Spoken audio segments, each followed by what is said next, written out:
Madalas pa rin ng mga pag-ulan ang ilang bahagi ng ating bansa ngayong araw dahil po sa mga localized thunderstorms. Sa kasalukuyan, nakakaapekto ang habagat sa southern Luzon, Visayas at Mindanao. Wala namang bagyo o low pressure area na minomonitor sa loob po ng ating PAR ayon sa Pag-asa.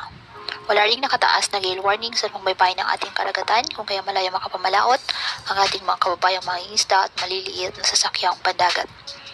Ngayong araw, asahan po ang mga pagulan sa Luzon, kasama po ang Mindoro Provinces, Palawan, Bicol Region, ilang bahagi ng Calabar Zone, Central Luzon at Isabela. Uulanin rin ang malaking bahagi ng Visayas, lalo na po sa hapon. May malalakas na ulan sa Aklan, Negros Occidental, Eastern Samar at Leyte.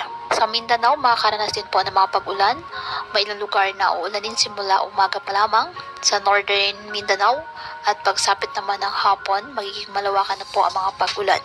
Posible ang matitinding ulan sa Saxargen, Zamboanga Peninsula, Agusan del Sur, kaya maging handa pa din po sa banta ng mga pagbaha at landslide. May tsansa naman ng ulan sa Metro Manila ngayong araw. Kaya patuloy po na pinag-iingat ang ating mga kababayan sa mga posibleng pagbaha at pagguho ng lupa lalo na kapag may malalakas na ulan at ugaliin po na magdala palagi ng payong o kahit anumang pananggas sa ulan kapag lalabas ng ating mga tahanan.